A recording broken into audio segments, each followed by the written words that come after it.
one. Jefferson hauls it in. He was suspended. Welcome to Move the Chains podcast. I'm your host, Cameron, and here we can talk about the NFL and the NFL draft, which is upcoming in a couple days at 7 p.m. in Detroit. I will have representatives of different teams talk about their teams and how their season went last year, who do you plan on drafting for this upcoming draft, and how their teams are going to look after the draft. Enjoy. All right, Matt, how was your day today? It's all right, about you? Mine was good. Mine was good. All right. So, Eagles, they went 11-6 last year. What's your thoughts on that? Definitely heartbreaking, man. And over here thought that they were going to be the Super Bowl contending team, and well, things happen, I guess. Yeah. I mean, they started off 10-1 and they end up finishing 1-6 and they end up to get a record 11-5, 11-6. And they went from the first seed down to the fifth seed in that time. And then we got smoked by the Buffs. Yep. Baker Mayfield's revenge, right? Absolutely. And that game was absolutely disgusting for an Eagles fan because there was poor tackling, there was poor football, there was no run game. We barely got beat by the Bucks. And the Bucks really weren't that good of a team. Yeah, they weren't, and it's a shame. It is a shame. But during the 10-1 stretch, Hurts had 2,697 passing yards, 18 passing touchdowns, 10 rushing touchdowns, and 10 passing interceptions. And then on the back half, the 1-6 stretch, he had 1,161 passing yards, 5 passing touchdowns, 5 rushing touchdowns, and 5 interceptions. So as you can see in the stats, Hurts played better in the first half than he did in the second half. Yeah.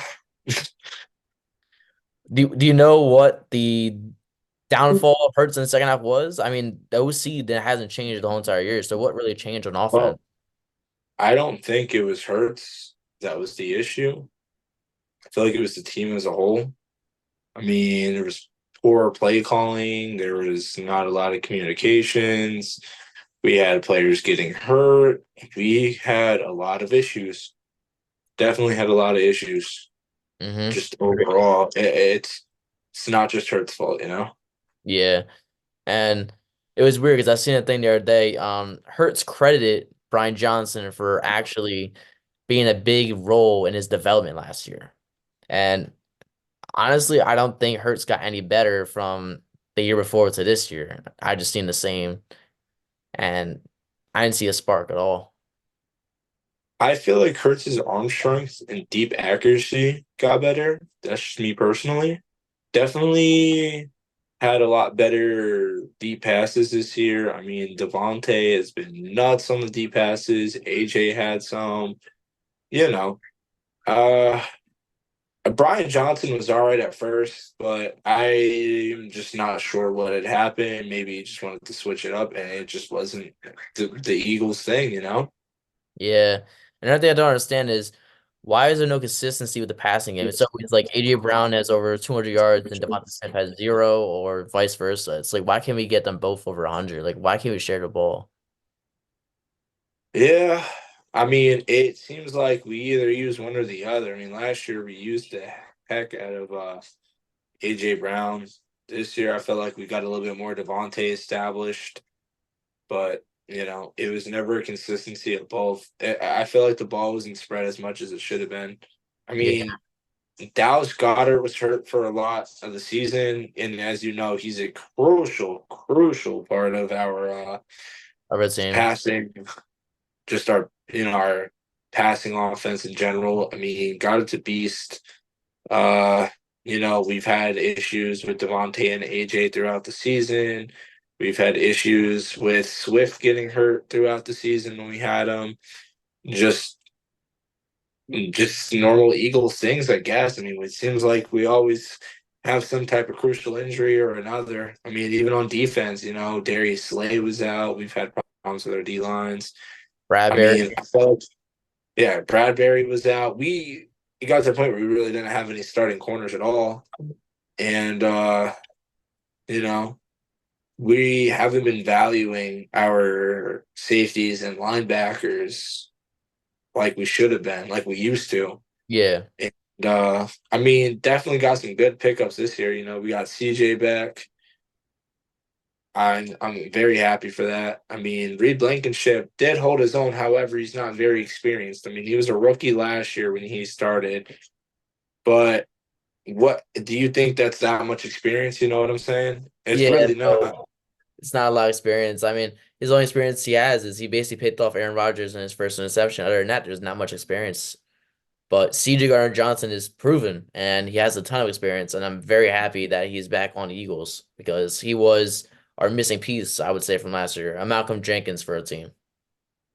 Malcolm Jenkins is definitely. I miss having him on our team.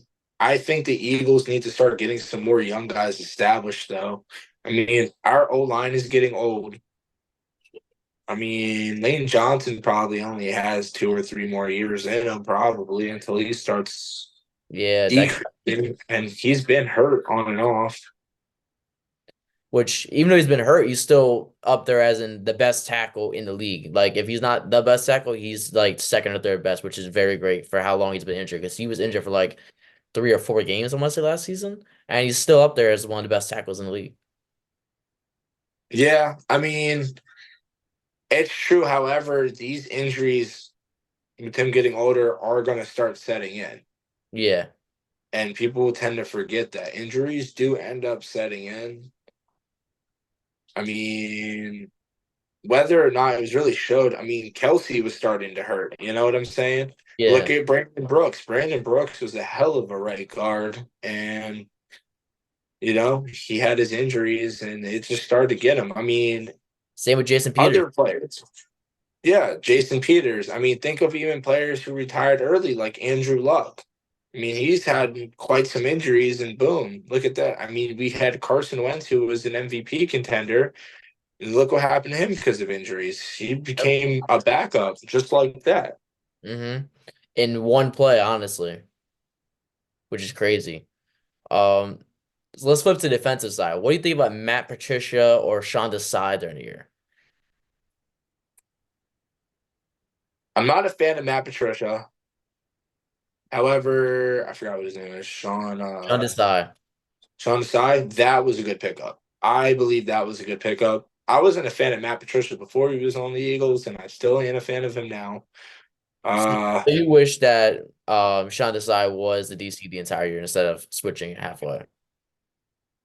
Yeah, he probably should have been, but not much we can really do about that one. I mean, they signed Matt Patricia, and that was their mistake. I don't Um, know. I personally don't like him.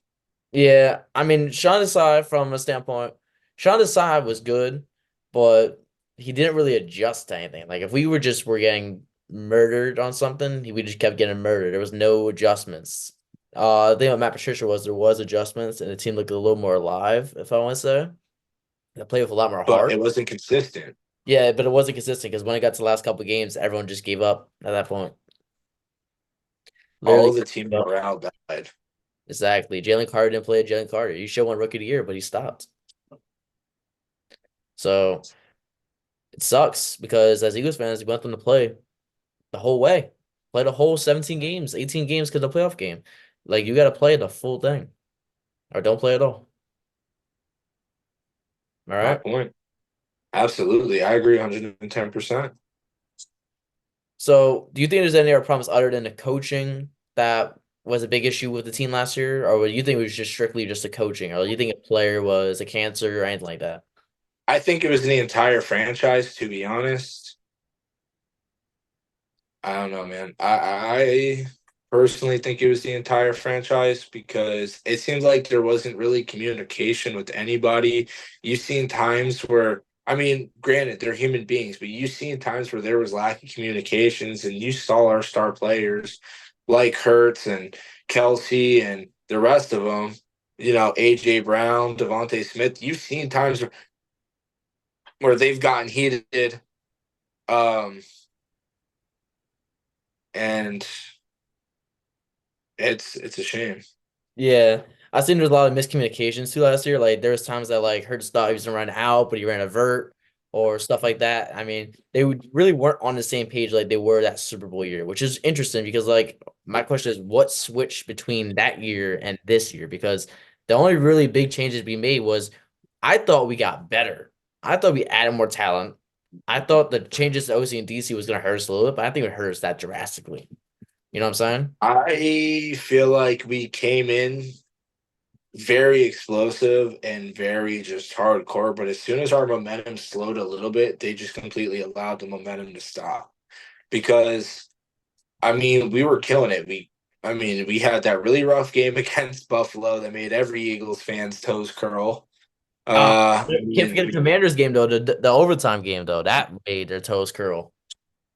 absolutely. I mean, playing against Washington, playing against the Chiefs, all of that, to be honest, I mean, it made everybody's toes curl. You know what I'm saying? Yeah, I know what you're saying. But the happy thing was we came out on top against some of the greatest teams in the league. Like the Bills were a really good team. I'm happy we beat them. They might have had a rough patch, but they were a really good team. Dolphins were one of the most explosive teams at the time. We beat them too. And we beat the Cowboys, and the Cowboys supposed to be a really good team, so they choked in the playoffs. So we beat some good teams. It's just we gotta be consistent. There wasn't consistency last year. Oh no, absolutely not. Yeah, that was kind of the downfall of it. And there was also talks about people being cancers in the locker room. Some of them were linked to Sweat, some were linked to AJ, and that's why there's all these rumors about Sweat getting traded. There was rumors about AJ Brown getting traded. And we ultimately ended up deciding to get rid of Hassan Reddick. Do you know the details of that trade at all? Or do you know what we got for it? We didn't get that great of a trade back, but Hassan Reddick was great. However, that's another example of, trying to get some of the old guys out. Yeah. I mean, Hassan Reddick isn't the oldest. However, he's not exactly a young spring chicken anymore. Yeah. And he wasn't as consistent last year as he was the year before. Like the year before, he was like legit. This year, like I think he had like maybe 2 sacks in 6 games. And then like once it hit like week 8, then you start clicking and start getting like a sack a game. But he really took a long time to get his feet underneath him, which is weird because we weren't used to that as Eagles fans. Exactly. I But mean, I liked how he looked last year. I liked how Josh Sweat looked last year. Brandon Graham did his job. I feel like they did their job. It was just poor communication on the entire team. yeah, I agree. I'm just hoping that this year is a little bit better, you know? Me But too, man. yeah. What do you think about Saquon being added to the team? Paris Campbell, Devontae Parker. What are some other ones? Devin White, Bryce Huff. I'm Um, very happy about that. all of them or just certain ones? I'm happy with all the signings, to be honest. I'm happy that the Eagles signed Saquon Barkley. We need a running back, and we got a bona fide stud in one. As long as he can stay healthy, he is one of the best running backs in the league. He's up there with Christian McCaffrey and Derrick Henry who followed him. As long as he stay healthy. And honestly, but right behind Giants' offensive line, it wasn't helping him. Now he's the best offensive line in the league. He's gonna produce. I think we're looking at a CMC type of season. I mean, I agree. And he's back home, you know? Yeah, He's he's back home where he belongs. his alma mater. You know what I'm saying? Absolutely. But I'm hoping he stays healthy. I don't see a reason why he wouldn't stay healthy. Now he doesn't have to dodge 2 people in the backfield just to get a yard. Now he has to worry about breaking through the second or third level. And honestly, he can do that because he can fly He is fast. I super fast. mean, granted, he's had the ACL injury, Mm. but I think he'll be all right. I think it's gonna all work out. And then we signed a couple of receivers, which I personally don't see a reason why we needed those receivers, but we did lose Alameda Zaccheaus and we did lose Quez Watkins, so it kind of filled those voids. I mean, I like having Devontae Parker I wanted as Devontae our. Parker, but when he was younger, now it's like, Yeah, but I mean, as a wide receiver three, I mean, granted, remember we usually run a two tight end scheme anyway, mm-hmm. so having three receivers on the field isn't going to happen all the time. Speaking of which, we lost what's his name?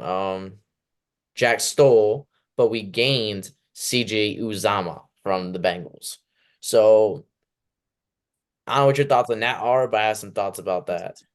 I think Jack Stoll was actually very good at what he did. He didn't do much, but when he had to make a play, he made plays. Like he blocked, he caught passes, he didn't mess up really much. Hmm?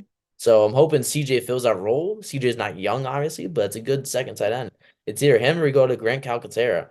And Calcaterra played Like pretty Greg close to Calcaterra. but Jack Stoll, I think, was a pretty decent loss in the tight end room though, because he did a lot. Yeah. I mean, however, there are a lot of tight ends in this draft. Yeah. But I don't see the Eagles reaching out to get a tight end, honestly. I think they're good with what they got. Possibly. It depends. Tell me about what do you think about Devin White and Bryce Huff, defensive addition? Devin White and Bryce Huff getting signed with us was definitely good signings. I'm happy with them. I just lost Madden in overtime. I fumbled on the 1 yard line somehow. Um, but I am very, very, very happy with the Devin White signing. We needed more linebackers. We did not value our linebackers. Bryce Huff as well. I am very happy about that. I'm happy with signing CJ again. We needed more people in our backfield. Agreed. And now we got lots of help, which is good. And we're gonna get more if we get the draft, I'm pretty sure. So it's gonna be good. As long as we're getting younger, we're getting faster, we're getting smarter, then that's a W. So the Eagles also have the 22nd pick and the 53rd pick, which is at the end of the first round, but not towards the end. And then same thing with the second round. Who do you think that we should draft in the draft and what positions, or who do you think we should target? I personally say we should try out for Jeremiah Trotter Jr. I mean, his What, what, father was what a round were you beast. thinking though? Were you thinking like second round, third round, fourth? Which one? So I don't think he'll be available in the second round. However, if he is, I would say go for him in the second round. First round, kind of hard to say. Uh, I say we try to draft honestly a good lineman or an edge. Try to find an edge rusher. I mean, In the first round? however, yeah, because we have Brandon Graham and Josh Sweat. However, they're both getting older. You also have Nolan Brandon Graham. Williams, and We also have you also have Bryce it's and what's his name? The Bulldog from last year. Nolan Smith. Yes, he's also edge rusher. So we have them. However, not everybody's really going to make the cut. You know what I'm saying? Yeah. Not everybody's going to make the cut. I mean, Miller Williams is all right. I mean, Nolan Smith was a beast in college. Hopefully he gets his feet underneath himself because I had a lot of like hope for him. He really didn't do much last year, but when he was on the field, he made plays though. Yeah, I'll tell you what though, that Jalen Carter man, whew, Bread man, he's crazy, man. He's gonna be the next Aaron Donald. Watch. I wouldn't take it that far, but I I mean, think scared of him as much as he is. I think he'll be up there. I don't see him being no Aaron Donald. I don't think anybody's going to be the next Aaron Donald. However, he reminds me of like young Fletcher Cox. He does. He Big does. dude, physical, bull rushes really, really well, has good movement, quick. I mean, correct me if I'm wrong, but he did chase down Josh Allen Yeah. So did and then Jordan. had to go on oxygen. Jordan Davis is big body self also chased him down. That was cool. Yeah, had to go on oxygen after that one. I mean, that big old dude was running. Yeah, He had some wheels on him. huge, man. He's really freaking huge. That guy moves like a Ford Expedition. What should I call? What do you think about the Eagles drafting a corner in the first round or second round? Corner, I mean, it would be a smart pick. I mean, Bradbury's all right, but he's not as great as people try to hype him up to be. And not just that, Um, Bradbury and Slayer on the back end, not the front end. oh, absolutely. I mean, Slay's older, Bradbury's older. Vontae Maddox is all right, but he cannot stay healthy. Nah. I was kind of surprised they signed him back, but with the getting rid of Hassan Reddick, it kind of opened up the cap room to get him back. So I see why they did it because they compare him with Rodgers in the slot. But uh Maddox can't stay healthy for a full season. I love him to death, but he can't. It's sad because when he is healthy, he's a beast. Yeah. He doesn't get credit for being the beast because he's always on the sideline somewhere. Absolutely. But what are some corners or edge rushers you would like to draft though? If you know any names. Corners are edge rushers. Yeah. In the first round. I forgot his name, but there's an edge rusher from Michigan who's a beast. Michigan? Yeah, he was an N from Michigan. Hmm. I know a defensive tackle. His name was Jenkins, but I don't know what the edge rusher was. I don't think. What I do know is Chop Robinson from Penn State, monster, and I think Absolutely, him too. I think he's gonna slip to us, and if we get the chance to, I think we should take him. You know, Mm-hmm. and then corners. I mean, I'm feeling Terrion Arnold, Nate Wiggins. I'm feeling Nate Wiggins, definitely. I'm feeling that guy from Toledo, Kenyon Mitchell, and I like also what's his name? There was one more. I'm gonna forget it. I'm gonna be mad. But there's a lot of corners I like. I would really love Terry Arnold though. That guy is a stud. I would love for the Eagles to try to pick up Chris Jenkins from Michigan, to be Chris, honest. that's his name. Yeah, that's the D tackle for Michigan. That's actually who I was thinking of, so my apologies on that one. But Yeah, I think that they would do good. That I mean, we're kind of starting to in our D tackles. yeah. Granted, you do have Jalen Carter and Jordan Davis, Mm-hmm. both huge, both beasts, but I'm not sure. I feel like we should get somebody else in there just in case, because if one of them goes down, then what? Exactly. Then what?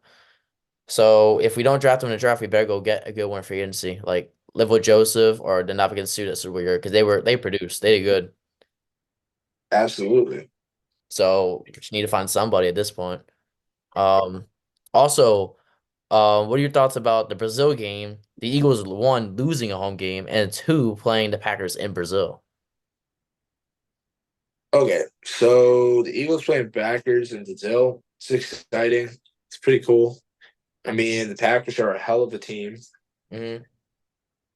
and doing it in Brazil, I'm glad that the NFL and just the game of football itself is spreading globally. Yep. I'm just happy, man. I mean, we're in Europe already. Now we're about to be in South America. Yep. I agree with you 100%. I'm happy that they're expanding. The only downside is the Eagles lose a home game and because of the game in Brazil, which is what I don't understand. I did a lot of research on this. Packers is the number one like trending team in Brazil. So my question is, if they're the number one trending team, why aren't they the home team? Because the Eagles were the first one to pick up that slot. Yeah, that's what I heard too. But I would think if they're the number one team, they should host the game because that made the most sense to bring, football into another country. You put the best team, like the suits them on the field at home.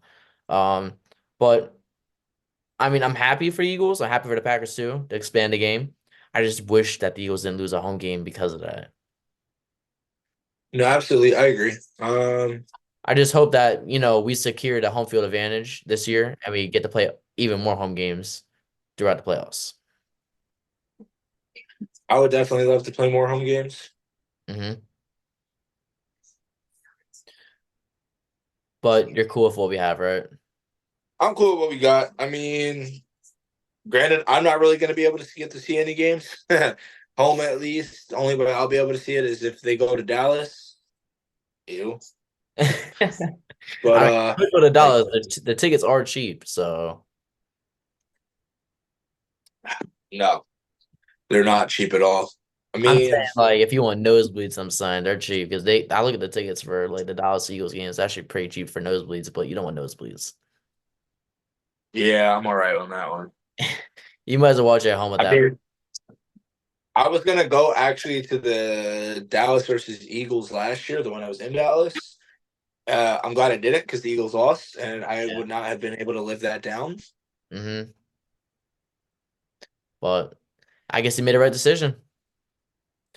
Now, the last question I have is, what do you think the record or how the season's gonna look next year? Do you think we're gonna be one in the playoffs, two, what our record's gonna be, and three, do you think we're gonna be what seed? Like, do you think we're gonna be first? I think we're gonna go probably 13-5. Wait, no. At Wait, 18 stupid. games. Oh, 11-6. No, 13-4. I'm sorry. I'm stupid. 14 to 4? 13. No, because we were 11-6. So Yeah, 13-4. 13 to 4. I feel like that's a fair record. I see us doing that. I mean, as long as we go out with the same explosiveness that we had at the beginning of last season, and stay consistent throughout this next season, keep on communicating, establish the run offense more, Mm-hmm. and just continue to work as a team, not work, against each other. I feel like there could be a lot of potential.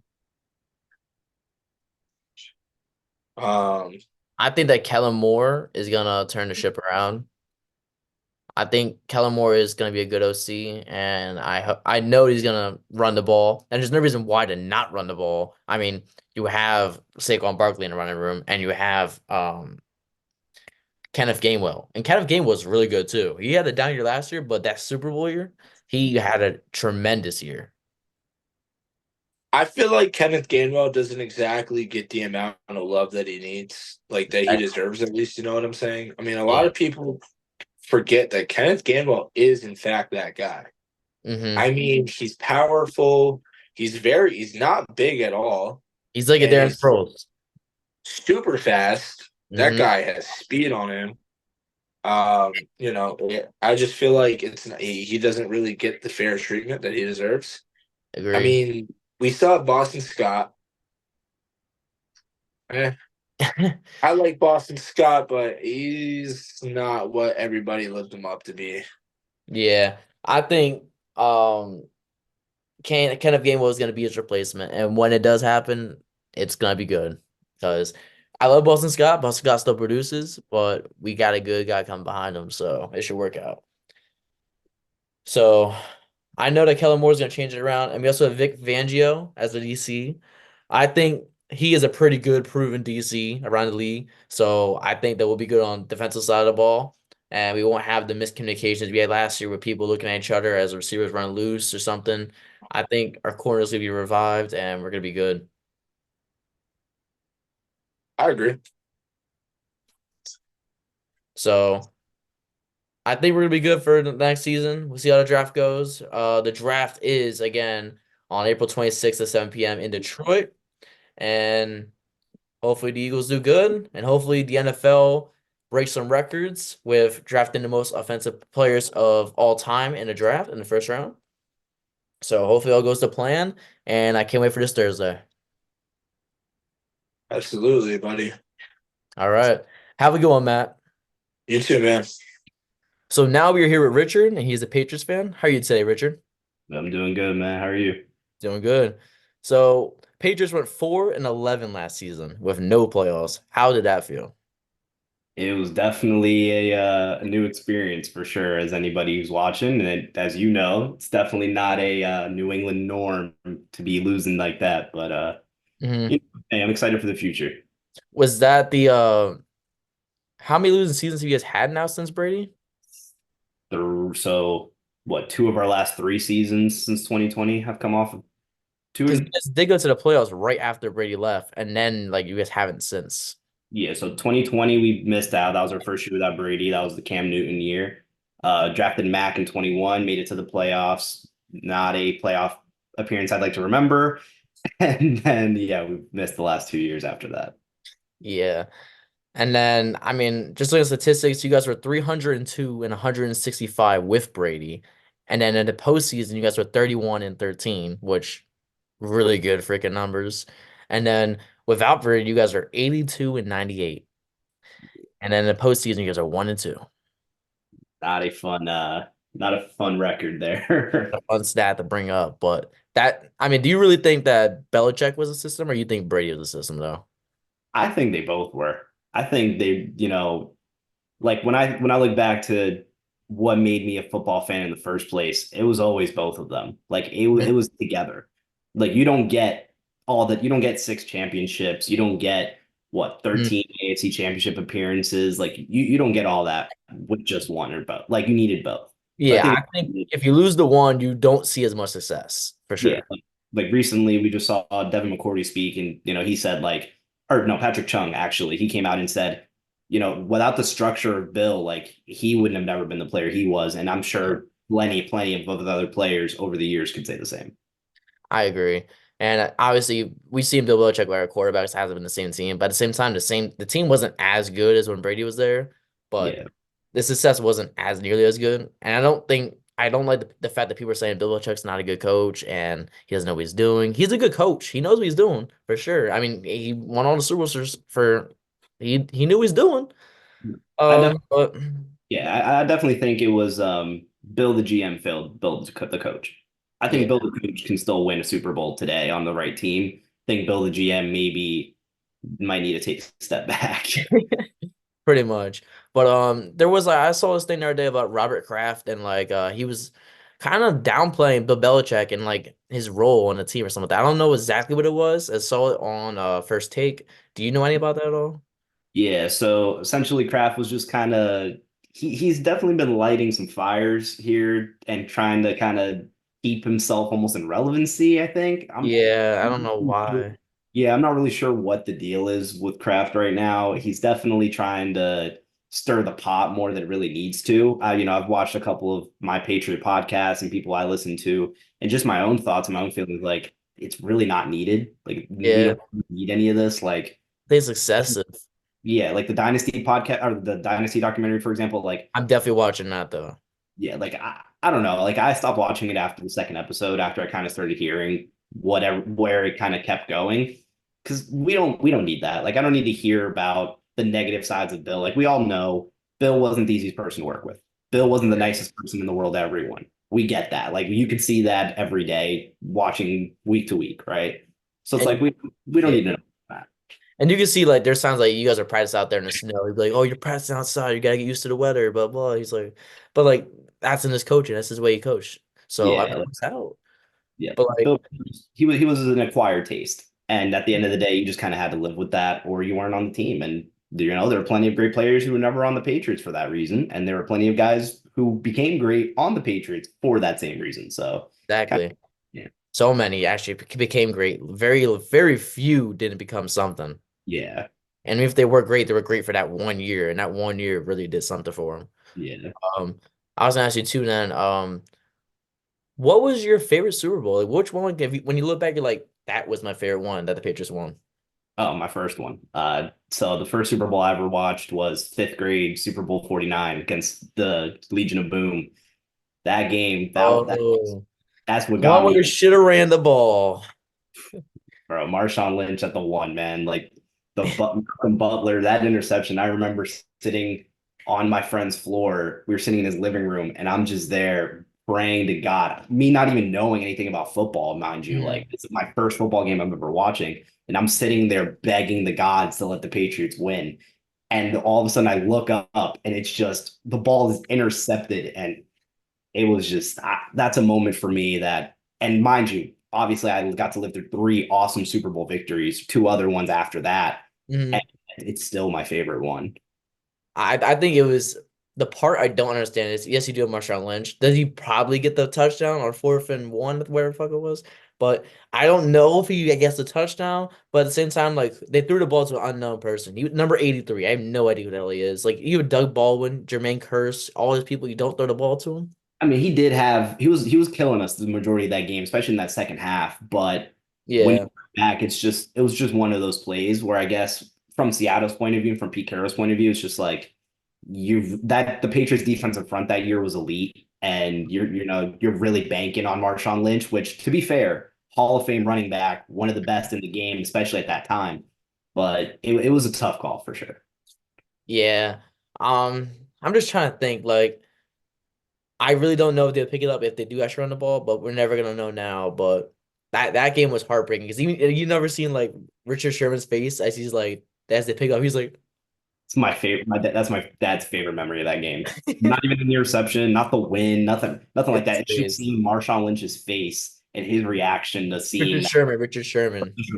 Seeing Sherman. Oh my God. Like it was that was hilarious. I thought that was kind of funny too. Like I felt how he felt, but like I was like, that's kind of funny. Dude, it was great. What was your least favorable Super Bowl? What's the one you were like heartbroken about? I think I know which one it is, but I want to see. I would love to say Philadelphia, and for so many reasons, it is Philadelphia. But even though I didn't get the chance to watch it, looking at it and learn, like as I continued learning and becoming more and more of a Patriots fan over time, that 2007 Super Bowl against the Giants, it's a different kind of pain. And I didn't even The helmet catch. yeah, Mm, they Tyree that helmet catch over Harrison, dude, that just that's a different kind of pain. Knowing that my team, I could have sat there later in life as a Patriots fan, but could have sat there and been like, my team went 19-0, and now all I can say is 18-1. Like, yeah. and different kind of pain. I just think like if I had to choose, if I were to be a Patriots fan for a day and pick a Super Bowl, I think that was like the best Super Bowl that I've seen. It was the Falcons one. The way you guys came back down 28 nothing, whatever the hell it was, 20 35-3, something like that. You guys were down by a lot. And the guys came back and not only won, but won in overtime on a run to like a running back that really wasn't like a top running back. Yeah. White. So what's his first name? Yeah, James White. James White, that's what it was. Yeah. He was and then like he dropped off ever since then. He hasn't been the same person. But the Elderman catch, that catch with three people as he's trying to go out and grab that thing. I mean, That's, that that's, was like top that's 100 plays of all time. oh yeah, that's for me. That's probably the top play in Super Bowl history, arguably. Like that was insane. It Like, was definitely one of them. That we're play talking was insane. on the ground, man. Like, and there were so many different ways where that ball could have either hit the ground or been intercepted, and somehow Edelman just has the most craziest concentration to be able to sit there and grab that ball. It was That sitting was there in front of my TV was baffling. that was literally unbelievable. I couldn't believe he caught that. I was like, there's no way he caught that. Like, review that thing. And I watched the replay. I was like, wow, he did No, catch that's what I'm saying. Like my dad sat there, like I'm sitting there screaming that he caught it. My dad's like, wait, wait, wait. And then we're all sitting there watching the replay. And when we see his hands go underneath the ball, we're like, there's no effing. Like it was fantastic. Yeah, no, that shit was definitely crazy. Um, but now you guys are flipping the page. You guys got rid of Bill Belichick. Do you agree with getting rid of him, or you dislike that? Yeah, no, it was time. Like Mhm. I will always miss Bill. I'll always respect Bill. Bill will always be the greatest head coach of all time. But it was definitely time for a new era. It was time for a fresh face. It was time for a new turn of the era. And then you guys hired your LB coach. He was your LB coach from 2019 to 2023, Jared Mayo, as your new head coach of the New England Patriots.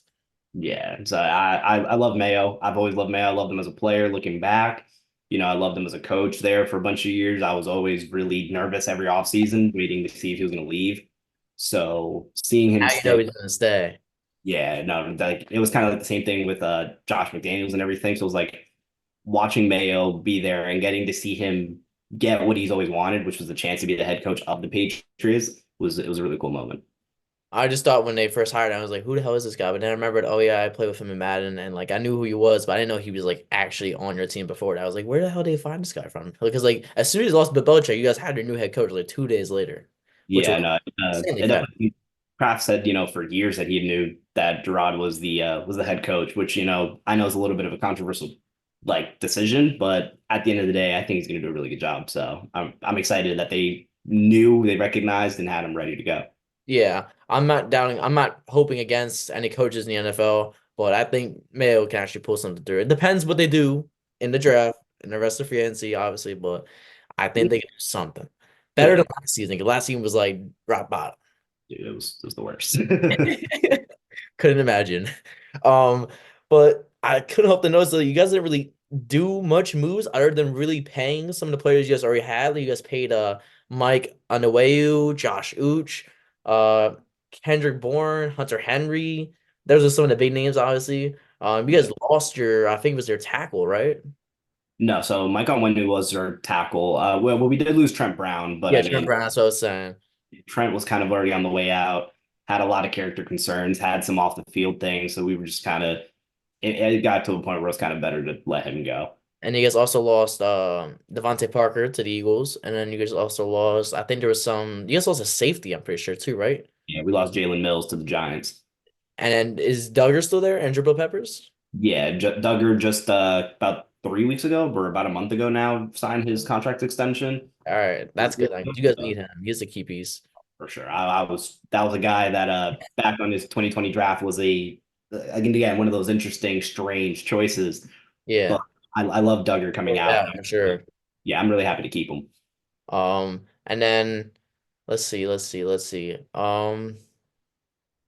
else? There's someone else I was thinking about. Oh, you guys officially are done with JC Jackson after trading back for him, after trading him to the Chargers. I don't understand what happened there. So you guys trade him for like a second, like a second and something like that, and you guys trade him back for like, I mean, you guys know you guys got rid of him then.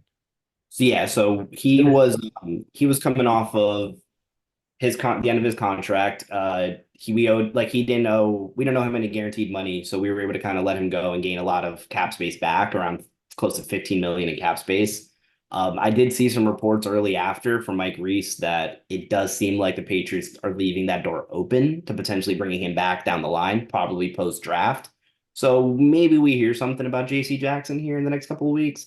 I But just I don't yeah, understand that. You guys got rid of him to the Chargers, then got him back, and then you guys cut him. So it's just like, do you want him or do you not? Like, it's yeah, it's JC like when he Jackson. was on your team initially, he was like legit, and then you guys got rid of him. Then he kind of had some injury problems, and then he couldn't get back on the field. Then you guys got him back, and I never really saw him on the field for you guys, and then he's gone.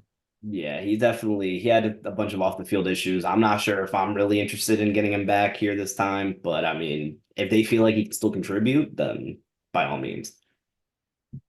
All right, so then you guys also hold the third pick in the NFL draft. Yes, we do. There's a lot of QBs on the board. Obviously, I'm sure you have a favorite one. I know you know which one's not going to be there. Yeah. But what are your thoughts on some of the QBs? Like, just to mention some of the names, just Caleb Williams, which we know is probably gonna be taken by the Bears. Well, most likely. Drake May has a chance to go to you guys. Jaden Daniels has a chance to go to you guys. JJ McCarthy is also another big one. I'm just gonna throw two of our names in there, but those are the main four. But there's also Michael Penix and Bo Nix if you guys do end up trading back. Yeah. But what are your thoughts on all those quarterbacks and who do you actually really want the most? So, I mean, Caleb Williams is Caleb Williams, right? I don't know how much I directly have to get into him. At the end of the day, we all kind of know he's going to the Bears. So, not really a lot for me to get into there. I didn't really do a ton of look into him anyway, because we all knew. So, as for Drake May and Jaden Daniels, because that's kind of the conversation right now. But at number 3 is between Jaden and Drake. So they both win very different ways, right? Drake May is more of your traditional pocket passer, but can still kind of be athletic. And then you got Jaden Daniels, who's basically the Lamar Jackson RG3 kind of guy, right? Like super athletic, can move around, can run, can throw. He's supposed to be that real dual threat kind of guy. I personally, I love both of them for exactly what I just said, for the way they win. Both guys win very differently, but both translate to the NFL. Like, obviously, like I just said, we see Justin Herbert and Josh Allen kind of being the comp for Drake May. We see those guys being really successful in the NFL, at least maybe more individually than team, but you get the idea. And then Lamar Jackson with Baltimore, you kind of see the Jaden Daniels there, which, to be fair, Jaden Daniels, like many have said, does look to be a better passer coming in to the NFL than Lamar Jackson did. I would say it's kind of like CJ Stroud, kind of. Yeah, so it's like we definitely there's some comparison there. So for sure, I think The Slater edge you like, who do you really want more? Let's ask that. so. For me, I personally go Drake May, and I just think for me Drake May fits Alex Van Pelt offense way more. I just think he's more of a scheme fit in general. I think he's going to be able to do a lot more of what the Patriots want, and it kind of fit him more, and he has a little more experience with it versus Jaden Daniels, who's more of that straight, like, not gunslinger, but like more of that drop back passer. And, he doesn't really have a ton of experience off of play action, playing under center versus Drake May, who's got a little bit more of that turn your back to the defense kind of ability. And then, so let's say Caleb Williams goes first overall. Kamara's take Drake May. you have Jane Daniels right in front of you. Take him, or do you consider trading back and possibly picking up JJ McCarthy or someone So, else? so for me, right, I actually have a very strong opinion about JJ McCarthy. And for me, JJ McCarthy, he's got to sit, right? Like he's a guy, to me, he gives off a lot of, not in a bad way, but like he gives off a very Jalen Hurts vibe, a very, Brock Purdy vibe. And what I mean with that, not directly on the field, but as in readiness to play. Like, okay, so the Brock Purdy thing would be more like on the field. Jalen Hurts would be more like you kind of just have to sit him. Hmm. And for what the Patriots want to do, for where the Patriots are, and for where the Patriots are going, like their trajectory overall, JJ McCarthy just doesn't seem like the right kind of fit. Like he's a guy that when you think of like Minnesota, right? All the reports are Minnesota's trying to trade up for a quarterback. Yeah. Minnesota's perfect for that guy, right? Minnesota, you plug him in, whether you let him sit behind Sam Darnold for the first couple of weeks until he gets his head on straight, or whether he can play right away for you, you've got everything that kid needs, right? You've got Justin Jefferson, you've got Jordan Addison, you've got all these guys ready to lock and load. Yeah. They're loaded, honestly. And they get Aaron Jones now too. Yeah, and then they got a Whoever, star. whoever QB goes there is gonna be set. Exactly. So it's like you sit there with that, and JJ McCarthy's gonna be able to do that, right? Like he's a guy that you can definitely win with. For a team like New England, or even looking at the Bears, the Commanders, even the Giants, they're at 6. Those are teams that really need a quarterback that you can win because of, especially at least early on in their careers. And that just doesn't scream JJ McCarthy to me, and it doesn't really scream Bo Nix to me either. Mhm. Michael Penix is kind of the interesting one where you're not really sure. Like he definitely looks like a guy who can potentially win because of, but he also, because of that national championship game, it's kind of hard not to see that and not to get a little bit weary of. But I don't know. I definitely, for me, I'm a stick and pick guy. Like I'm sticking and I'm picking at 3, and I'm taking the best available, whether that's Drake May or that's Jaden Daniels. I mean, I hear a lot of reports, and I mean a lot of reports of you guys are hearing a lot of calls about trading back, trading down. I might even honestly consider trading up if it comes to it. Because if K1 goes first and you guys trade up one pick, I mean, you guys they probably Commanders will swap down with you guys, but then you have your guaranteed quarterback and you have the choice. But my question is like, if let's say K1 is going first, and then you guys end up with Drake May or Jaden Daniels, would they make that pick, or would they think about trading down and getting more picks to load up and still get one of those two guys? Because a team could trade up, but not to get those quarterbacks. Like I don't know. I think this draft's gonna be really interesting in the way that like stuff can happen because I know you guys are open to trading back, but if I'm the Patriots, I don't think there's a need to trade back. You get your quarterback, you get your future right here, right now. I mean, you traded back. No, you guys didn't trade back for Mac Jones, but you guys waited for Mac Jones. You didn't trade up to go get a legit quarterback, and now look what happened. So it's time to go pursue that quarterback and fully put your eggs in his basket and see what happens. No, for sure. And when you look at it, you want your franchise quarterback. And when you're in a situation like this, one that you hope is once in a lifetime, like you don't want to be number 3 overall next year. You don't want to be in the top 5 next year. Hell, you probably don't even want to be in the top 10 next year. So if you don't want to be in that situation, the easiest way to stay out of that is getting the quarterback. And at least if you are in that situation next year, if you at least have your starting quarterback who you know that that's your future, well, now you can use that pick on a tackle. Say your tackle pick this year doesn't work out, or wide receiver, whether it works out and he's not a number 1, or if it doesn't work out at all. At least now you're picking a guy in the top You 10. get pieces now. You can surround him with stuff now. Exactly. So it's like, while yes, the argument does make a lot of sense in a vacuum why they can trade back, when you just think about the team and roster building and roster construction, the easiest way, the simplest way, and fastest way to get back to where you want to be, get your franchise quarterback. And you see that around the league. I saw something where they were saying, where people were wondering whether winning with a star-studded quarterback even made sense, like because the league kind of trending out of that. Mhm. And they keep the 49ers for an example. And I very much disagree, because what have the 49ers really won outside of some regular season games? Like, yes, they're a great football team, Yeah. right? They beat Christian McCaffrey does carry a lot though too. yeah, but I mean, they've been to the Super Bowl twice in the last 5 years and have lost both to mediocre quarterback play. Like, neither quarterback, whether it's Jimmy Garoppolo or Brock Purdy, have proven that they can win. They can win that big game. They Mhm. both get in it, and they both prove that yes, you can have a great football team, you can have a great offense, a great defense, great special teams, great coaching, but at the end of the day, sometimes you just need to put the team on your back and go. And Yeah. Patrick Mahomes has done that. Tom Brady done that. These are the guys who've won the last couple of years. You know, still the elite quarterback, the top end quarterback. Matt Stafford's the other example. You know, that he had a loaded Rams team, but you know, he is Matt Stafford. Nobody thinks that he's a scrub of quarterback.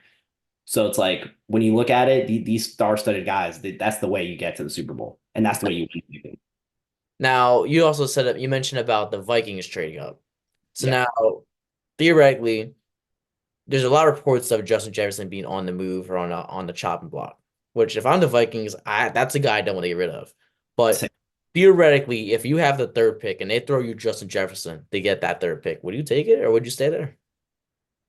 I think Because it fills two spots. You get your receiver and then you trade back and possibly still get a quarterback you like.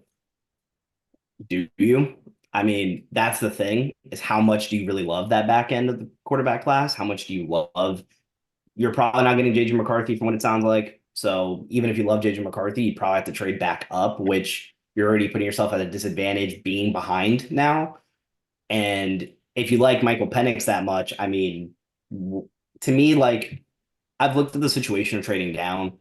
If you're going to trade down, probably should have done it by now or should be pretty close to doing it in the next couple of days before the draft, just because if your plans to trade down anyway, not really care about who's on the board, just trade down now and get your picks now and set yourself up to be where you want to be on draft night anyway, rather than waiting until you're on the clock to be this, big, Yeah. But you right? know how it always works. They always wait till the last second. There's like 2 minutes left on the clock. The pick is about to be in, and they're like, "Oh, there's a trade. Just They're go for it. trading down." It's like, oh, like, but they also want to make sure, like, all right, because like, what if the Bears shock us and they don't go Caleb Williams? Now it throws a wrench into everything. For So sure. like, For sure. that's why you wait that time because then you see how the draft unfolds because you got 10 minutes on the clock. So theoretically, from your spot, you guys have about 30 minutes because there's 10 minutes, and then you guys are up. So you got a lot of time when it comes down to that. But then that time, there's a lot of calls being made, a lot of moves, a lot of thinking. I just can't imagine what it looks like on a draft day for like a Uh, team that's like trying to make the right moves. Like it must be hectic, honestly. it's got to be so stressful. Like you think about Houston last year, getting CJ Stroud second overall and then trading back up to third Yeah. overall to go get Will Like, Anderson. smart though, really smart. Move. Great job by their GM. But it's like you think about that and it's like, oh my God, like it's got to be nuts in that room the entire time.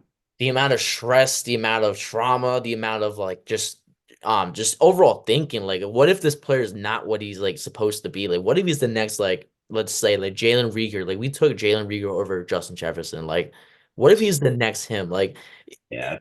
all that stuff running in your head. Like even though they could be bona fide studs in college, doesn't mean crap because they could be a Tim Tebow, they could be a they could be anybody, they could be someone there, and then there's someone else here. So it's like You can easily be N'Keal so Harry. much to think about. Your Jalen Rager's are N'Keal Harry. I think about a wide receiver prospect like Xavier Legette or like even Keon Coleman. Yeah. And you're like, man, that screams N'Keal Harry to New England. So it's like, yeah, it's hard to not look at these prospects and not get a little scared and a little nervous back, especially when your team has a history of picking a guy with that kind of skill set and it not working out. It definitely can be crazy. So if you guys do end up going quarterback at number 3, you guys also the 34th pick. What else do you think you guys need to draft? Like 34th pick, like who you think is like your players and your position group you should target, and then the rest of the draft. Who are some positions that you should target throughout the rest of the draft? So 34 is a very interesting pick, right? Because you're fresh off the first round. Everybody's kind of recollecting themselves. Everybody's set up, ready to go, and they're kind of just resetting. I've heard a lot of different opinions, and for me, before I decide whether I'm actually making the pick, I'm calling teams. Right, I'm calling team throughout the entire first round. Right after that pick, I take Drake May, I take Jaden Daniels, wherever. And right after, I'm on the phone with everybody and I'm saying, who wants 34 for a wide receiver? Right? Because that's kind of the big thing. You need a wide receiver. Honestly, though, but if you guys take 34 and move up into like a late first and get like a bona fide stud receiver too, I mean, like receivers are like diamonds in the rough. They're gonna be down there. You can get a diamond. There's a lot of good receivers in this class, so it's just like, are you able to wait to 34 to get your diamond in the sand, or are you able to trade up maybe a couple picks like 30, 30, maybe 28, 26 with like a team that doesn't really need a receiver. They can trade down because they still have a lot of people that they can draft. And you get your like legit receiver. No, for sure. When you think about what, and it's kind of a downer in a way, like you think about Buffalo now getting rid of Diggs, and you're like, oh, okay, well now I know they're a team that needs a wide receiver. And Kansas Yeah. City will be looking to add talent at wide receiver. The 49ers, maybe somebody falls to them at 30 or 31, whichever pick they have. Honestly, And Brandon Ayuk might be on the way out too. So that could be a thing too that you guys could possibly trade 34th pick and there's your receiver. You don't have to draft one. You know he's legit already. So I'm saying, or the same thing with Cincinnati. Cincinnati, maybe a Brian Thomas or somebody like that falls to them at 19, and you're like, well, you like him, we like T. Higgins. We'll give you 34. You guys take Brian Thomas there at 19, and now we give you guys 34. You either trade back that would up, be interesting too. and that's a really interesting decision. So it's like those are decisions that you need to constantly have in the back of your mind, and calls you need to be making nonstop throughout the process. If we do have to take a position at 34, like if I'm stuck at 34 and I have to make a pick, it's tough for me to not want to take a tackle because this tackle class falls off so dramatically at the end. Yeah, So there's like 6 or 8 like really good tackles, and it goes like late 4th round. and at that point, you're really keeping your fingers crossed and hoping that they're going to be something in year 1, maybe year 2. And the Patriots, especially if you take a quarterback, you're going to need a guy that can protect that blind side as soon as possible. Yeah. So I'm probably taking a tackle 34, whether it's Kingsley Sumatia, potentially Tyler Guyton. I've heard there's some rumors he could fall, just to give a couple of names. Those are some things worthy of potentially falling. So I'm definitely taking one of them at 34. That would be interesting to see though if you guys do end up taking a tackle. I would hope. Well, I mentioned Ayuk being on the chopping block. There's T. Higgins on the chopping block. There's Justin Jefferson on the chopping block. I feel like we're going to see some of these receivers get shipped out. You guys are definitely on the map for a receiver. I see Pittsburgh on the map for a receiver. I see there's a couple teams. So this draft is going to be really exciting, honestly. And I can't wait for it to happen. So I just got to wait till Thursday. Just remember, draft is Thursday in Detroit, 7 p.m. on April 26th. And I can't wait. I'm so excited, man. I can't with these 3 days, man. It's killing me.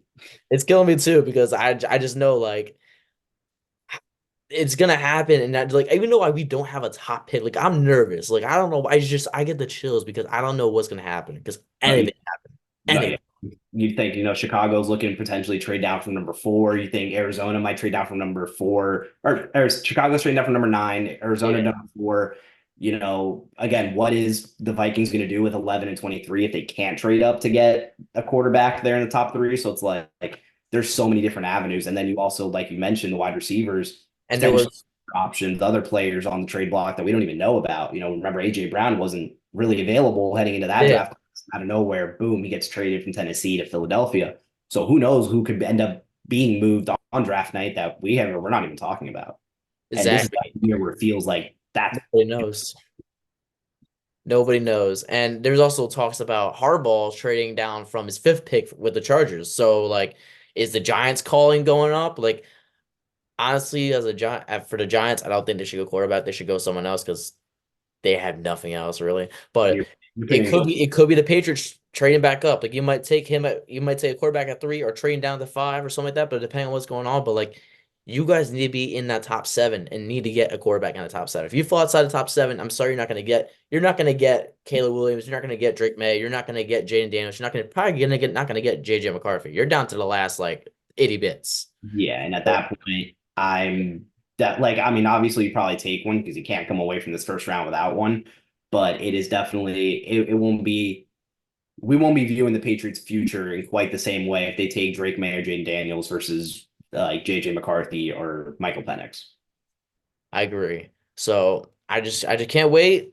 Hopefully, everything goes as planned. Like I want some crazy stuff to happen, but like I don't want like teams to be like dismantled.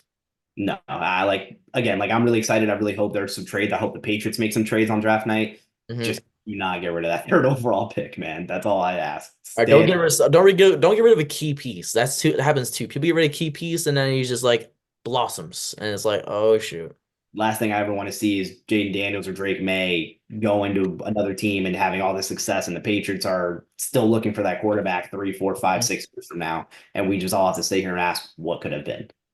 Yeah. So I really hope the Patriots put themselves in that position. At least if you take the guy and he doesn't hit, you took the swing on the biggest name you can get. And if it does That's hit, what I would do. Swing for the fences or don't swing at all. exactly. For me, that's where it lies. Can't be scared, especially not back. Especially when you're in the position you guys are, it's time to swing for the fences. Oh, yeah, for sure. You got a new regime. You got his new setup. Jerome Mayo is your head coach. Elliot Wolf, you don't really know when he's going to be at GM here in the next couple of weeks with his job not really being secure. Take your swing, man. See what happens, and be confident. Oh, The right guy. exactly.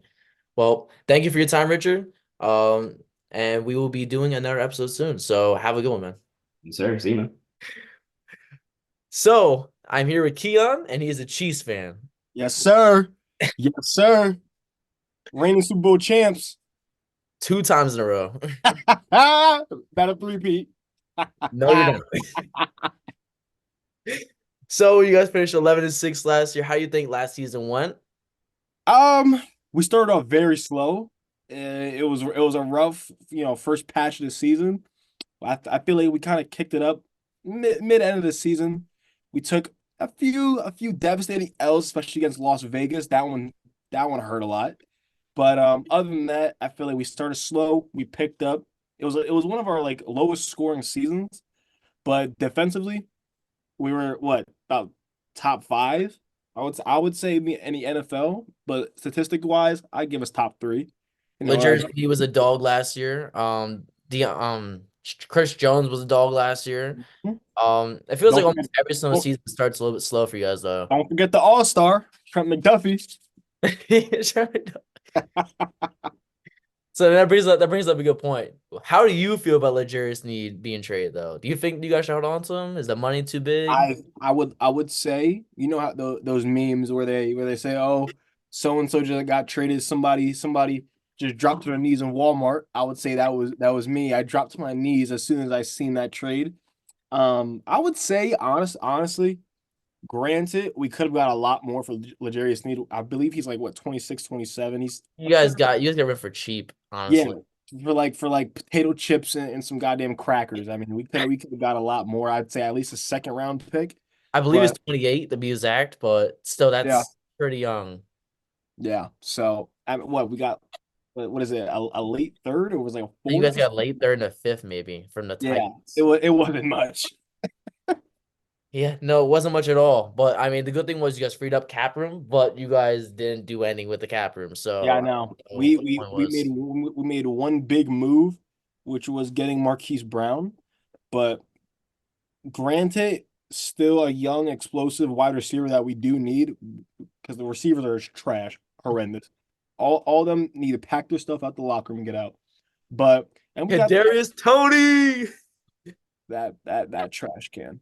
But other than that, I mean, we got the one guy from rugby. I forget his name. No idea what his name is, but I know exactly what you're talking about. Yeah, the dude from he's from like a different country. I don't even know. Australia, I think it is. Yeah. But we'll see what he looks like because he has to go through a whole workout session, get in shape and all that jazz. So we'll see what that brings us. But we did absolutely nothing with this cap room.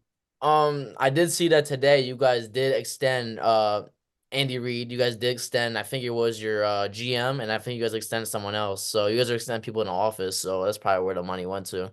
I mean, granted, it's good because 2-time Super Bowl champions. I mean, without Andy Reid, we wouldn't be here. But other than you guys said Andy Reid. You need him. I feel like we could have still made some little moves here and there. We could have used some. I mean, honestly, we could have got rid of some of our O-line because they were horrendous. One of the most penalized offensive lines in the league. Could have got a new O-line. We could have got ourselves another cheap cornerback, but we could probably go sneak something in the draft. We'll see. But you guys got rid of Willie Gay too because he went to another team. So he went to the Saints. At least pick up a linebacker. It's insane to me. Instead of just re-signing him because he's still young, they gave him up to the Saints, and the Saints only signed him to, I believe, a 1-year deal. It was a 1 or 2 year deal. It was very cheap. I don't. It doesn't make sense to me. Show me contract. That's what that is. A 1-year deal is a show me contract. Yeah, it doesn't make sense of why we got rid of him because that was like Lamar Jackson's like kryptonite right there. Yeah, and not just that, Willie Gay brought the intensity every single play. He was always on the field, always making plays. Yep. But you guys did also re-sign Drew Tranquil. Where the hell his name was? Oh, Drew, yes. I think we could have let him walk and keep Willie Gay because Mhm. granted, Drew he's solid, but he's not worth that amount of money. I think they paid him like 60 mil, something around Yeah, that range for like 3 years. He am I allowed to curse? if you want, go ahead. It's YouTube. Okay. He wasn't shit back when he played in the Chargers, and he ain't shit when he played for the Chiefs. So I mean, personally, I would have stuck with Willie Gay. Drew, he's okay. I would have let him walk though. I agree. Do you think Marquise gonna be in the slot though? You think he's gonna be outside? How do you think I if think system? I personally I would have Marquise Brown in the slot, but I would also like to rotate him and Rashi Rice because scheme wise they just like the Eagles, we do a lot of screen plays, a lot of bubble screens, things of that nature. But you guys do it a lot more than us. but Okay, we start on the screenplays. but we tend to do that, and we need like a bigger receivers. Rasheed Rice, he's a solid, strong receiver, but he was also that slot guy when it came to the bubble screens.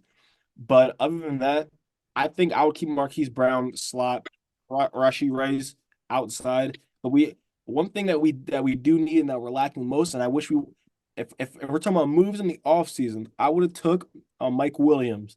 That's something we should have grabbed because we have Or no trade for T. Higgins. exactly we have no big receivers at all. I mean, we have MVS, but he's He's a a wishy-washy big player. receiver. He's 6'4", but he isn't like a big body receiver. Exactly. That's why a T. Higgins, a Mike Williams, any of those cats, I wouldn't mind that at all.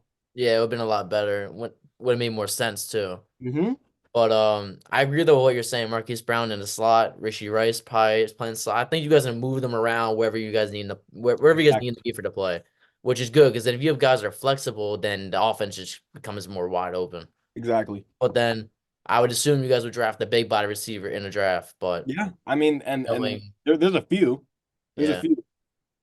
I but mean, how usually how it happens, you know. we just it's something the things that you should go for, and the things that they don't go for. It's typically how the draft goes. Pretty much how it I, happens. I wouldn't mind, having Keon Coleman. I wouldn't mind having him follow us at all. That would be good. Would you rather Brian Thomas, would you rather Keon Coleman, Xavier Legarrette, or is Adonai Mitchell? Because Yeah, those are four that linked all over you guys. I So know. Didn't we have a? I know we did. Didn't we do a workout with one of them? Or I most of them actually, and Lam McConkey too. Is another one. yeah, because I remember reading about us doing like them doing workouts with some of these receivers. But again, I mean, I like an Xavier Legette. I like him. I like a Keon Coleman because I'm thinking realistically who can fall to us. I mean, if Brian Thomas does fall to us, I'll take him over all those other receivers. Oh yeah, Granted, I don't granted, think it's gonna fall that far. exactly. I mean, if anything, I think a Brian Thomas will go to like a Bills or like a team that necessarily needs receivers. But Hmm. for us, since we're 32, a lot of those receivers are probably gonna be gone. But Do you trade up? we, I don't see us trading up at all. Kadarius Tony. Yeah, I don't even know what team would even take him. I don't even know. I said something about teams taking some other players like Jalen Rieger, like he's on the Patriots. Like who why would you pick him up? Like what has he shown? I'm serious. Like what has he shown to anybody? Exactly.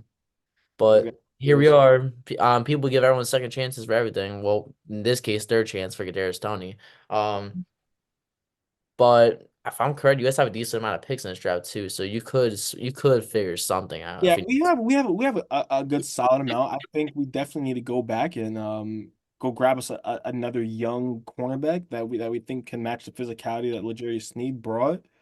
And definitely a receiver as well. Besides that, we can go to like a third, fourth round pick, go grab us another like linebacker or another free safety. Grab us one of those people. But other than that, I think we really don't need much. in I a think you sense. guys should like hold on to all your picks because honestly, you guys have a lot of holes to fill and find someone to fill voids you guys have in your team. So like using your picks can fill most of them. If you Yeah, take a pick to get up higher, yeah, you might get a better player, but then you lose something else you need exactly. because Like you guys got to shore up the defensive line a little more because Chris Jones is good and you guys have some good guys I that was are about really to say him, that. but you guys need like a legit second guy. I was about And to say same that thing because with Chris Jones can't be the only the run stopper and a pass stop. He can't be the only one making plays out here. But we need like another edge threat, someone to really disrupt plays just like Chris Jones does, because we can't keep moving around Chris Jones and expecting him to come up with the sacks. Granted, we do have some solid edge rushers, but Mike other Dana, yeah, Sanders, we or don't we don't Saunders. we don't have like that it guy. You know what I mean? Yeah, since Frank Clark, you guys don't really have the other it guy. Exactly. And it was devastating losing Frank Clark because he was good when he that Super Bowl year before we got rid of him. He was amazing. Yeah, and then he went to the Broncos, right? I believe it was the I believe it was the Broncos. Yeah, it might have been the Broncos. Yeah, it was him and Randy Gregory that went to the Broncos, and then didn't he come back to you guys?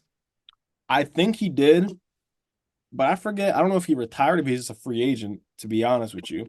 But whoever's across from Karlaftis, you guys have to get another like stud in order to be on the other edge because Yep. Karlaftis is great to begin with. So Hmm. pair him with someone else, and then you get someone in the middle to tank down with Chris Jones, and you got a good front four. Exactly. And That's then what I'm everything hoping. else should fall into place. That's all I'm hoping for in this draft. Just go get us our key players that we need to fill up some of these gaps that we have. Mhm. I'm fine with it. I don't need no big name players in this draft. I don't need none of that. I don't need us. Players are hungry. I don't need us, trading up to get higher picks. I don't need none of that. Just fill up the voids that we have, and then we'll be okay. That's would be ideal, but is the NFL draft ideal? Never is. So here we are. We're gonna get a bunch of exciting and probably terrifying stuff Yeah, because I feel like everybody's gonna be hurt this draft. yeah, everyone's gonna be like that person at Walmart on their knees. Yeah, Everybody's gonna at some point. I yeah, just know like I can name teams all the time that like the Patriots might fumble something. The probably Vikings might fumble something. more I than think there's gonna likely. be teams. I feel bad for teams that The need it. Giants, teams like that, bro. Yes, like watch the Giants go quarterback. Watch them go quarterback. Watch him go, JJ McCarthy. Oh my God, he's you know what? Don't even get me started with all that JJ McCarthy talk. Honestly, I think Jimmy McCarthy is gonna be good. It's just he needs to be on the right team. Like if you think about it, I was talking with my other friend the other day. He's a Patriots fan, obviously. He was saying that a good fit might be the Vikings because he has Justin Jefferson, he has um Addison, he has Aaron Jones, he has Hawkinson. That I mean, he has pieces. Oh, actually, Addison's now on the Vikings now. Yeah, Remember, yeah, he got traded. So I think now running back. Oh, they got Aaron Jones. Because yeah. remember, You talking about Madison? Yeah. so honestly, I would say that's a good fit. Ideally, I would say I would take Michael Penix over JJ McCarthy in the Vikings scheme, but they're like a 1A, 1B when it comes to the Vikings scheme fit, in my opinion. Because I just don't think anybody could honestly do wrong in that Vikings scheme fit where it is now. Because Yeah. you have a great tight end. You have the You have the arg, best receiver pretty much. arguably the best receiver in football right now. The Mix best young receiver. yeah, exactly. So and then and Aaron Jones. Aaron Jones is what about 29, 30. He's creeping up in He's that age. yeah, 29, 30, yeah. He's still a great running back though, regardless. The Mm-hmm. only thing that they would have to do, offensive line. Exactly. That's why like if they draft a quarterback and they spend all the rest of their picks on offensive line and someone defense too, obviously their defense is a little shaky. I think they'll be fine. They'll be right in Yeah. there. Honestly, I would go if I'm them, QB and a tackle. Mm-hmm. Majority of the rest of my picks are going defense because there's no reason at all the Vikings should be averaging averaging giving up about I believe it was about almost close to 350. That's too many yards to be given up. I, Mm-hmm. I don't know if it's your defensive coordinator or it's just you guys just don't have anybody on that team to do anything. Their defensive coordinator is Brian Flores too. So Brian Flores, he was trash in Miami, and that's why they shipped him up all the way to Vikings. Minnesota. But he sucked the last how many seasons? If you look it up, they've given up. I think either it's per game or it's per season, close to 350 plus yards, and that's atrocious. Yeah, that's not a recipe for success at all. Especially Not at all. nowadays, like if you saw like 150 yards back then or something like that, for just like 250, like that was a lot back then. Now, like you get 350, like you pretty much lost the game. Pretty much. I Pretty mean, much. So you guys have given up how many touchdowns a game? Shaky. You just got booted out of the playoffs 2 years ago by the Giants. mhm. Come on. Yeah, I Granted, think that going back to the Chiefs though, I feel like you guys go away from your run game early in the season and you guys start running the ball and then you see more success as the season goes on. I think you guys get Pacheco more involved. Like you have to get the ball to him first and second down. I know you have to yeah, get the ball, I but think what our problem is when it comes to running the ball and running with success, we do it at a rate where we'll run the ball, depending on the defensive scheme that who we're playing, we'll run the ball down their throat. mhm, But then we'll run it too much to the point where we don't really know how to pass the ball in a sense. So mhm. when we do that, plus granted, we did get rid of our OC about 2 years ago because now Enemy. exactly. So I would say that one hurt the most when it came to our offensive plays. But other than that, we struggled a lot when it came to running. But once we were able to get the ball going, there's no stopping us when the run plays. It was just passing the ball. We sucked Mhm. all year when it came to offensive yards. Patrick Mahomes' stats went down. I mean, I feel like everybody's numbers kind of plummeted in that offense. It was the defense that was Yeah. really carrying us up this entire season. When the season started, I was like Mahomes, people saying like MVP and stuff like this. I don't think he's going to MVP. I don't think they're going to make the playoffs. I didn't think they were going to make the playoffs. And then you guys go on to win the freaking Super Bowl. Yeah.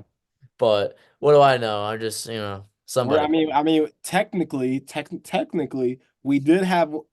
Besides, I think I don't know if it was the Eagles or if it was the Cowboys. It was somebody that had like matched us with one of the hardest schedules during the season. It But was it's us. I believe it was either you or It's the second Cowboys. hardest. Yeah, so we were up there when it came to the hardest schedule. We were projected by a lot of people that we weren't going to make the playoffs, Hmm. and if we did, we were going to be like in the hunt. It wasn't going to be a solidified spot for us. I mean, granted, we made the playoffs, but you look at our playoff run, we were all underdogs. We were underdogs Yeah, almost it every was a season. hard run. It was at Bills, beat them. I think it was you guys beat him like because Tyler Bass missed the field goal Yeah. and you guys realized the game. And then it was Ravens. You guys beat the Ravens at home, 17-10. And then it was Super Bowl. And then was it Don't was forget, it a three game? it was because it went Miami, because we faced Miami at home. And Miami. that's when it was like below like negative degrees. Yeah, I remember that game. The game on Peacock. Yep. So it was that one to Buffalo. Hmm. Everybody thought we were gonna lose. And thank God we won by like a missed field goal. Yeah. And then we played a tough game against the Ravens. That game And was then, rocky on both sides, but you guys yeah, yeah. like Legitimacy with that punching the ball out against first Zay Flowers.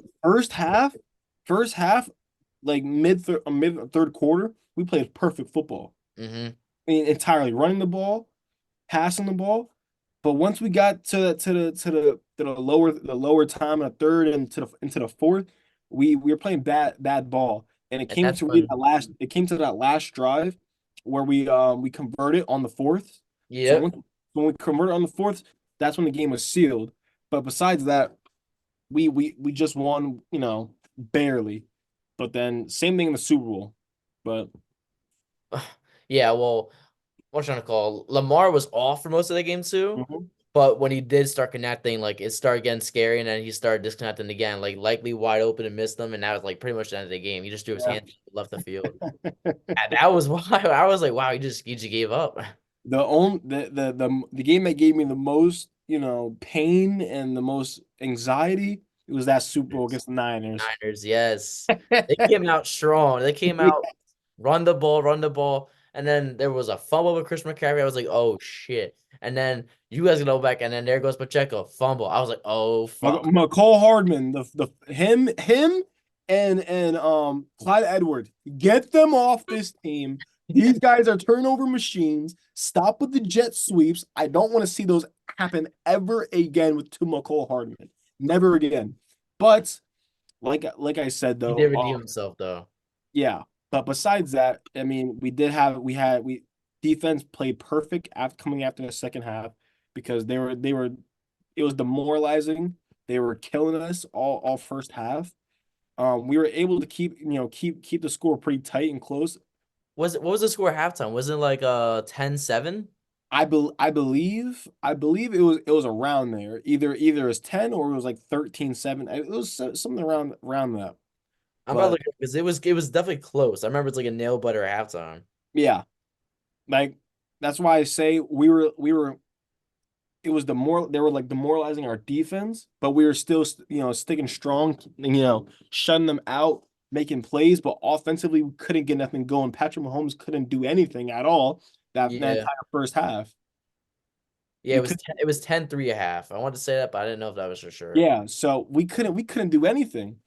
But come to that second half, we were able to get some turnovers, get some stops. Yeah, the defense started playing louder, freaking mine. I mean, the touchdown to MVS pretty much gave us like a good boost of confidence that helped us out.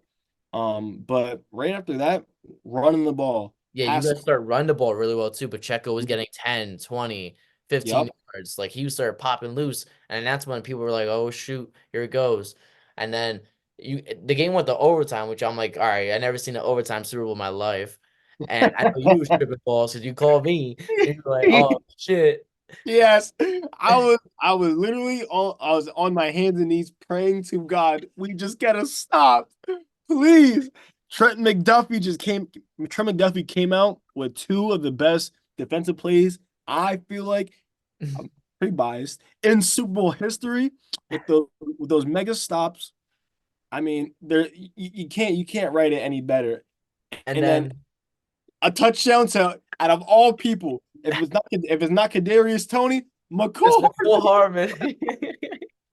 But like the crazy part was the 49ers won the coin toss. They elected to get the ball, and they didn't score, but they got a field goal. But then at the end of the game, they complained about they didn't know the overtime. I didn't know the rules. Not know the overtime rules. Like you guys are just the whiners for a reason. I call it BS because there's no way you guys go through about a whole week of training camp, or not training camp, but just practice. The whole season too. It wasn't like week one. It was they said this in the beginning of the season. Yeah.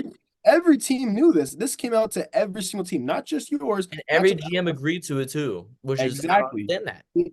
And then as a coach, if you have players saying that didn't know this, number one, that falls on you. Falls back on the coaches, yep. And then secondly, that falls on the players. How are you gonna go a full season and not realize that there's overtime rule changes in the playoffs? Everybody should know that. Exactly, and your mindset, regardless of knowing rules or not, should be to score a touchdown. Nobody wants a field goal. Yeah, I mean, we shouldn't sit there. I mean, if it was us, I wouldn't want none of my teammates or anybody like that complaining about we didn't know the rules, because at the end of the day, our mindset should be to win. And if we don't win, that's on us. But if we do, we did what we had to do. So the 49ers should take that, to the chin, be like, I couldn't stop them, or we couldn't score 7, and then we couldn't keep it close. That's on you guys. Exactly. It's purely on them. And then you guys not only end up getting the ball back, you guys went down, scored a game-winning touchdown to McCole Hardman to walk it off. And the fact is, he said when he caught the touchdown, you blacked out. Yeah, I was so stunned. I'm like, there's no way. You know it's crazy. You know it's crazy too. That same play that we ran to score that touchdown, that's the same play that we scored the Eagles twice. Mm-hmm. It's split. Sky Moore. I remember that one like it was yesterday. But like I said, I mean, the fact you guys ran the play, it's actually a really good play. I've watched it multiple times, even against the Yeah. Eagles and Nats. I play too. It's easy. It's an easy play. Just run by the last scrimmage, and they're gonna think you're coming out the other side, and you're right Mhm, back out wide mhm. open. And it's honestly it's really an option play too because Mhm.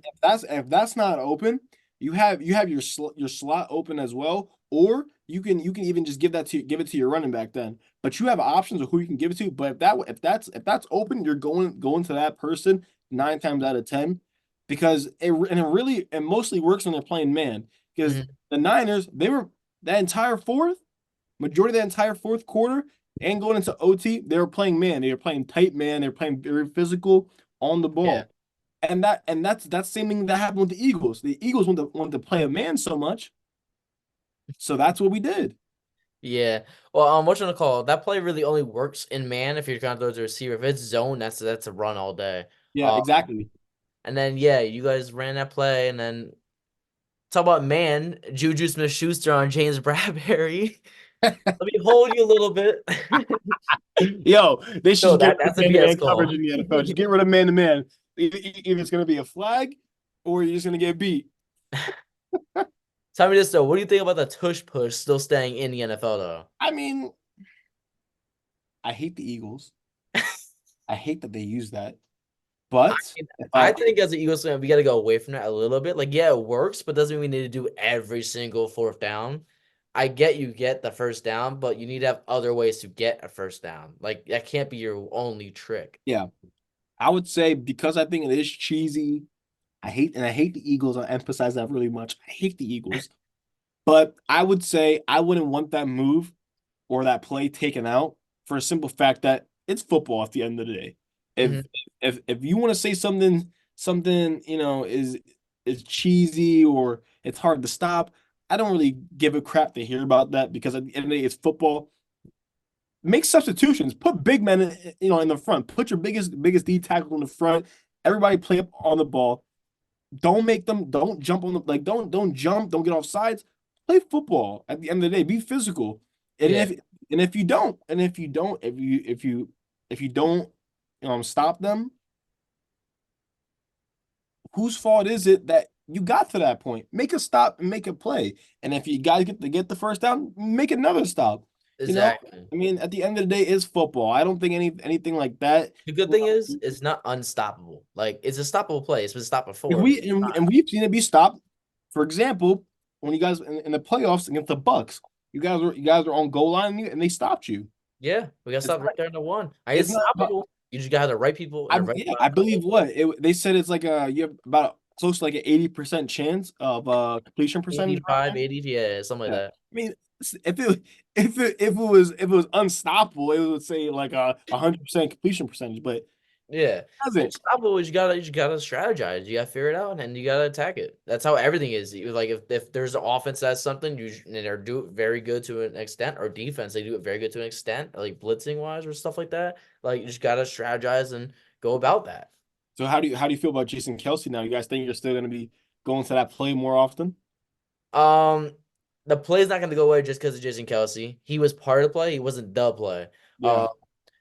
It's gonna be different with someone else, but I think we'll be fine. It just Who's your depends other, on who's your other center that you guys got now? Cam Jurgens. Oh, I feel like you told me about him. I feel like I Yeah, heard about him too. Kelsey's told us to draft him because he said that he's like him, but like younger. Yeah, yeah, yeah. So hopefully it pans out to be, but that's like a lot to live up to. But I want to touch on something real quick. You guys also have another hard schedule this year, if you didn't notice. Um, I haven't seen it, and if I find out right now, then this is my first time hearing about it. you guys play versus Baltimore. You guys play versus the Bengals, versus Houston, at Atlanta with Kirk Cousins and them drippy dances, at Buffalo. You guys play at Cleveland. You guys also play at San Fran. And I'm not gonna mention our teams that could possibly be good because I'm only mention teams that actually are good. Yeah, But yeah. it looks like most of the big games you guys are playing at home, like Baltimore, Houston, and Baltimore, Houston. Both Baltimore, Houston are home, and then you guys play away against Atlanta. Atlanta's gonna be good. Buffalo, you know how Buffalo is. At Cleveland, you know how they are. and then at San Fran. That's a hard. I think what they're gonna do is they're gonna give you guys the gauntlet like we did last year. Like Yeah. stretch where it was like 5 games where we just had a gauntlet. I think that's what they're gonna give you guys. I'm very nervous. I mean, I feel like out of those games, I see us, winning about 75% of them. Yeah. I feel like the only ones that will give us like our biggest challenges, I would say. I mean, Baltimore's good, but I feel like we have enough to beat them. With And Derrick Henry now, though, you but gotta think even though about that. but even though they have Derrick Henry, we still have big body tackles and linebackers that can disrupt the run. And that's what we did majority of the time during that playoff game. We stopped the run, Mhm. come to that second half, but it was demoralizing for us because we couldn't get a read on the run game at first. But after time, we were stopping them. Once we figured out what they were doing, we stopped the run. But Then you guys I have would say, Houston and yeah. Bengals. So again, I'd say Baltimore. I feel like we win that. Yeah, Bengals. If Joe Burrow comes back and is a Joe Burrow that we faced in 2021 and 22, when it went to Super Bowl, yep. then that I don't know. We're gonna have to bring our A game. We're definitely gonna have to go in this draft, get us some big body receivers because Yeah, it'll you be have rough for us. So I give us a 50-50 against that. Buffalo. I feel like this year with how Buffalo Buffalo too. So but I'm not worried too much about Buffalo this year now because granted they got rid of they've been giving us a lot. Stephon Diggs. They got rid of Gabe Davis. Micah Hyde, um, Jordan Poyer, Yeah. Tre'Davious White. They lost like a They lot. lost a ton. I mean, and for cap purposes, and I believe they're still over the cap. So Yeah. I don't know what they're So, gonna do. but you know how the Bills is, especially away. Like it doesn't matter if they have a good team; they're gonna come to play. So, and Yeah, then they're gonna do what they can though. We don't gotta worry about Gabe Davis or Stephon when we're torching our defense. true. But now, then you also have Houston. Houston. Yeah, I was gonna say you have Oh, Houston, but it's at home. So those are some dogs though, man. Those are some dogs. I think it's gonna be a Sunday night game. I don't see why that game would not be a Sunday night game. That's a game I would look up to. What they say that one's scheduled for? They don't have the date determined yet. They just got the home and away games. Okay, I would say either that's a Monday night game or that's a Sunday night game right there. That and San Fran, I think, are gonna be Those two are night games. fireworks. San Fran, I give us like a 35 At San Fran 50% chance too. of winning. So I feel like that we have like a 35-40% chance of winning that game. They're some dogs. and then what about like at Atlanta or at Cleveland? Because I mean, it's gonna be pretty good next year too. Cleveland's good. I think scheme wise, I feel like we disrupt Cleveland's defense. We have seen a lot of people, like a lot of defensive players like Max Crosby, like a lot of these edge rushers get to Mahomes, but just the way our scheme fit is, it's hard for them to get to Mahomes, especially how fast he gets the ball out. So I mean, even with our screenplays, I just don't see a Denzel Ward or Emerson Martin really putting that pressure on our like up front against our receivers, and especially if we go get a big body receiver and we got Marquise Brown, Rashee Rice, and Travis Kelce, it's hard to stop all that. Yeah. I don't And know. I give us a good chance of beating the Browns. Atlanta, I still think Atlanta has holes because even though with Kirk, yeah, you still got to build a chemistry with these players because Atlanta has holes for sure, but they definitely got a lot better. they on paper. Because On paper, agree. we've seen teams get better on paper, but when it came to actual season play, they haven't done nothing. They didn't produce. So Look, if I were you, I would just cross my fingers. It's a Sunday night game or a Monday night or a Thursday night because Kirk Cousins wouldn't perform on any of those nights. oh yeah, That's your hope right there. Them Eagles games. Yeah, we know. Oh my! Well, I think no. Kirk Cousins, don't get me wrong, he's a good quarterback, and he's proven, and Great quarterback. and he's good with developing receivers. Like Justin Jefferson wouldn't be where he is right now without him. Yeah. Same with, I think Addison too in a way, but Yeah. I think it's gonna be good for Pitts. I think it's gonna be good for Drake London and whoever else is part of that team. But I would also say the reason why I'm skeptical about whether they will be good or not good Mhm. is because they got rid of their coach. Yeah. I believe they got a new. Coach, new I believe they got a new. Offensive coordinator. I believe. Yeah, because Arthur Smith was the offensive coordinator. He was both. So they got a new coach and an OC.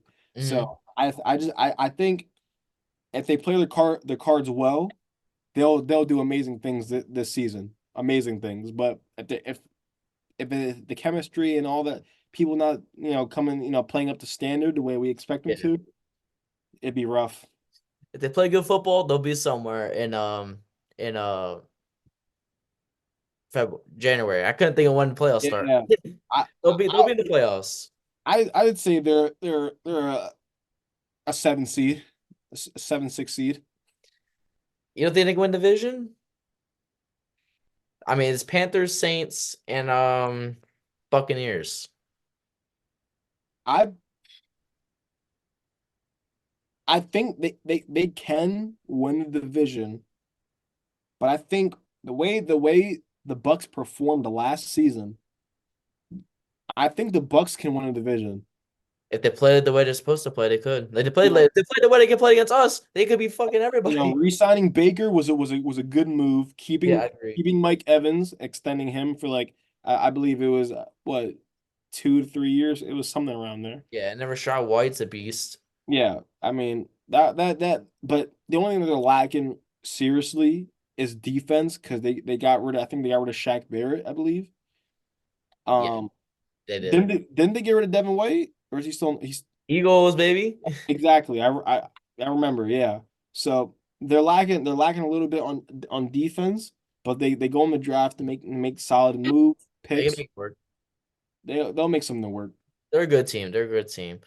So we're actually running low on time. Yep. So it's actually nice to have you. Yes, And sir. good luck for next season for the Chiefs. Oh yeah, man. Three-peat season's coming. Three-peat.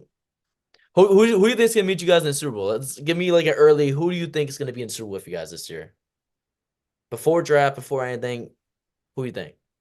Man, if I had to say that my Chiefs are going to Super Bowl, I think solid contenders to meet us in the Super Bowl would be, again, San Fran, the Eagles.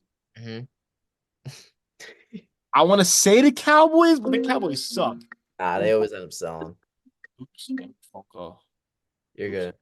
But they always end up selling, so it's not gonna be long. I think it's gonna be Eagles or 49ers. I mean, I believe it'll be one of those teams. San Fran, I mean, there's no taking them out of the NFC Championship. There's no taking them out of there. The Eagles are solid contenders too, especially with the people you guys snagged on defense too. Mm-hmm. I just believe you guys got a beast team. I mean, especially on defense. Yeah. But hopefully we'll see what happens.